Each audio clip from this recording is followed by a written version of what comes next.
NAMM 2020 was pretty impressive.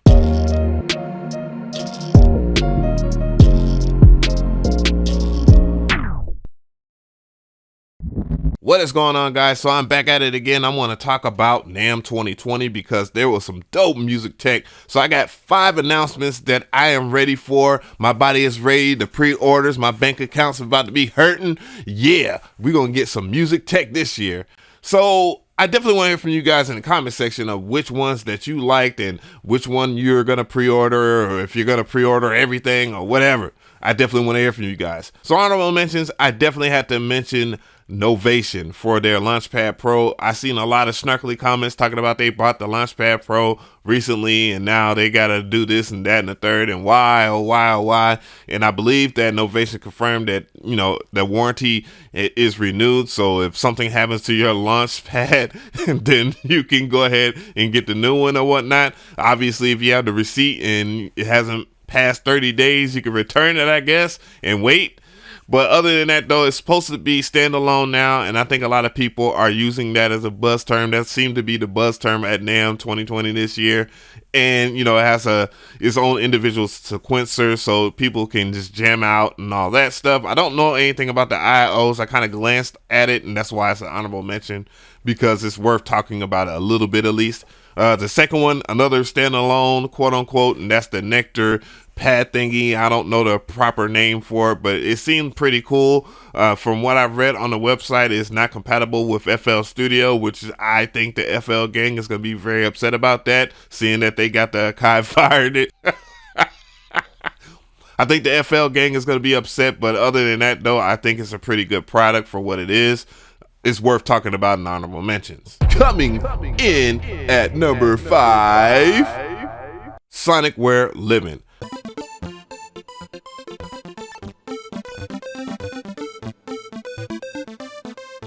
Sonicware Liven is a chiptune synthesizer, I believe a FM chiptune synthesizer, 8-bit, and obviously I'm going to be really excited for this, and it's in Kickstarter right now, and I believe it is $150 if you do it through the Kickstarter, but I think once it comes out in July, I believe is the release date so far that they have until they push it back or something like that. Hopefully they won't.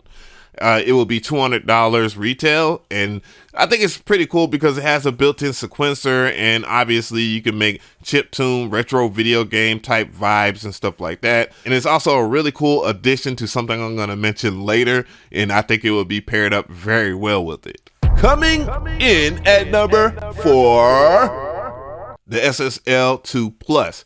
Now, Solid State, last year they announced their 6, the Solid State Logic 6, and a lot of people was really happy that they can get a portable version of the SSL 4000 in their house.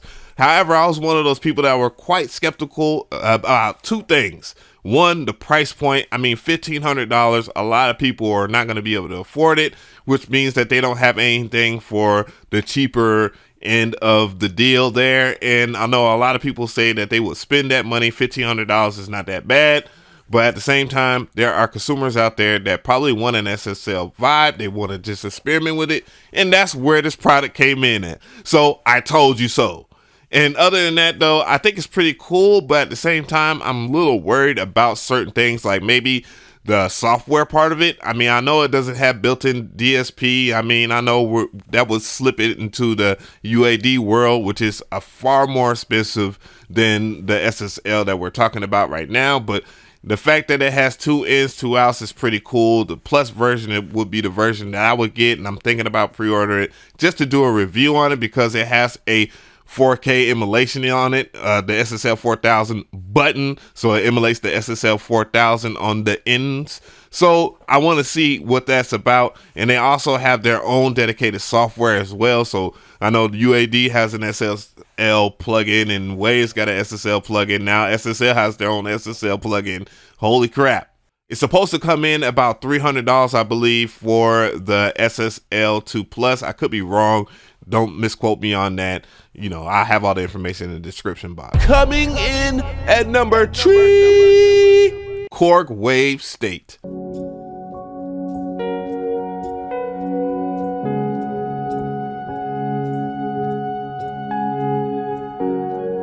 Now, I've already did a video on it, and I already said it's the Omnisphere 2 of the hardware world, and I think it's really good, but I think a better comparison would be like Electra X, because it has 4 different layers that you get to work with, and it comes with a gang of PCMs. I've already talked about it. The price point is really good too as well. I think this shocked everybody because I thought it would be like $1,500, but it's supposed to be $800 MSRP. So that is actually a good thing when it comes to that keyboard, because it has a lot of performance potential, as well as pairing it with a thing I'm going to talk about a little later, because I'm thinking about pre-ordering that as well. So yeah, I think it's a really good keyboard. Obviously, it's not like the Mini Log where you have some sync outs, so you can sync to like CV type gear or modular gear and all that. And I'm a little disappointed with that, but it does have a USB port on it, so you can just hook it up to your computer and then maybe master the computer's signal or whatever to some gear, and then you could do that. But whatever the case may be, I think it's really dope. Or pair it with something I'm about to talk about later. Coming in at number 2, Keystep Pro. Oh yeah, so again, another standalone type keyboard, and if you're familiar with the Keystep, and I've had it and I've done a review on it in the past, it's a really good keyboard. Now the Pro version is like the Keystep Pro, so Keystep Pro, Keystep Pro, but now you have keys. And you can play the keys on there, and that's really dope. And it has a built-in sequencer as well, and I think that's really dope. 4 tracks to work with, just like the Keystep Pro, and there's a lot to be said about that. It has built-in chords. I know that the firmware that Arturia does is really good. I mean, Arturia, in a nutshell, is a damn good company, and they always come up with innovative stuff, and the Keystep Pro is really dope. It's supposed to come in at $400 MSRP. I don't know if things will change, and it's supposed to be coming out very soon, I think in February, and yeah, I'm really excited about that. And now, number 1. You already know, the MPC One.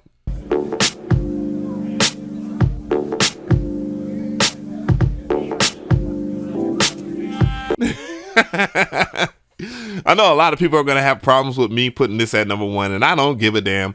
I think it's a really good entry-level controller that you get to use standalone again, and is, you know, if you know about the MPC's workflow, then you definitely are a fan of this. Also, it's not supposed to be for everybody. Again, it doesn't have the cons. I could talk about it right now. It doesn't have Wi-Fi, it doesn't have Bluetooth, but it has the Ethernet, so you can hook it up to a network and you can download your stuff from Splice.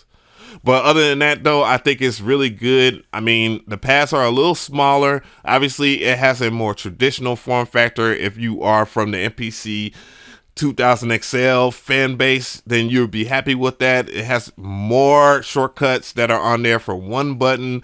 That's another great thing about it. Also, it doesn't have an ion battery. There's things that I'm going to talk about in the future about the Ethernet and the ion battery that you could do to compensate for that.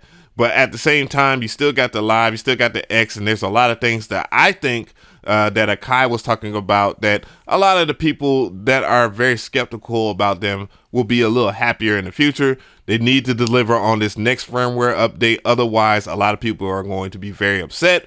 But they also showed off a new drum synth as well. And they also showed off that they have a song mode coming for the Akai Force, which is really good, because I know a lot of people are very upset about that. I am too as well. And they do need to do better when it comes to delivering a product complete out the box on the release date.